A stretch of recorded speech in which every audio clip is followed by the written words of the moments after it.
तिला भेटायचे. जसे आले तसे आल्याबरोबर पाहिलं की ते पहाऱ्यावर तर नंदी असायचे. आणि आज हा नवीन व्यक्ती कोण आल्यावर विचारलं, अरे ए पुत्रा, कोण आहेस तू इथे पहारा देतोय?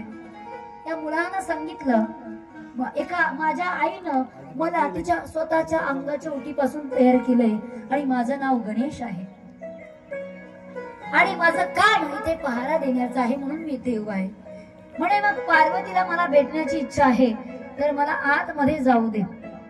पण भगवान गणपतीने गणेशांनी आपली त्या ठिकाणी असणाऱ्या आपल्या हातामधल्या शस्त्रानं भगवान शिवजीचा रस्ता अडवला आणि सांगितला, रुको, ठहर जाओ,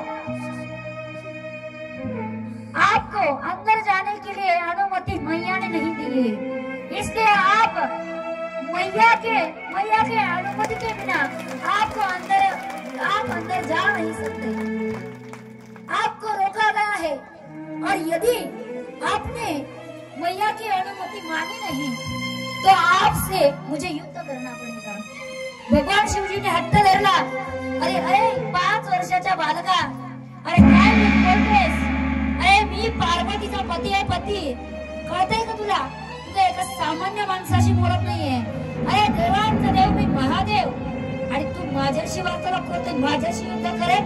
अरे आधी स्वतःची हाईट बघ, स्वतःचं बालपण बघ आणि मग माझ्याशी युद्ध कर. महादेव असं म्हटले. पण इकडे गणपतीने सांगितलं, थांबा, आतमध्ये येऊ नका. तुम्हाला सांगितलं ना येऊ नका म्हणून, तुम्हाला आईच्या आज्ञेशिवाय आतमध्ये जाता येणार नाही. पण त्या ठिकाणी भगवान शिवजी ऐकेना. भगवान शिवजी गणपतीला ढकलून देऊ लागले. पण भगवान शिवजीकडे एवढी शक्ती होती की त्या शक्तीनं महादेवाला थांबवण्याकरता प्रयत्न करताय.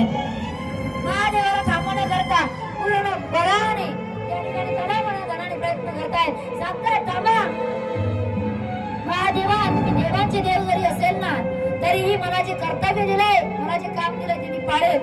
तुम्हाला नाही आतमध्ये सांगितले ना तर अजिबात जाऊ नका. युद्ध करायची इच्छा असेल तर मी तुमच्यासोबत युद्ध करायला तयार आहे.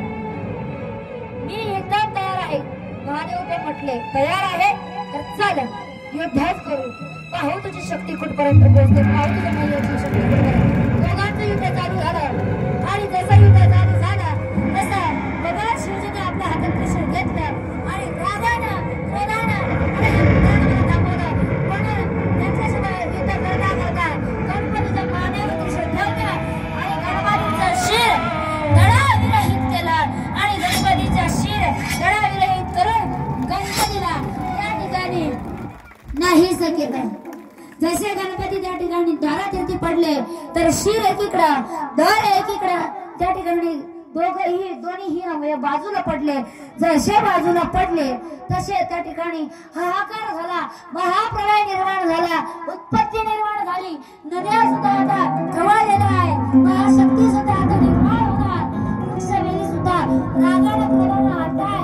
हवा सुटली, वारा सर्व देवदेवता चिंतेमध्ये आहे. महाप्रलय, समुद्र खवळलं, नद्या खवळल्या, दिशा बदलल्या.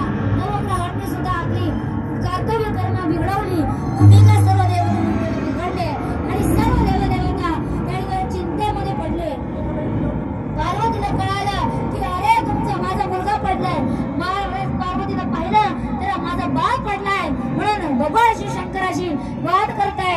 अरे महादेवा, तुम्हाला माझा मुलगा सुद्धा सहन झाला नाही.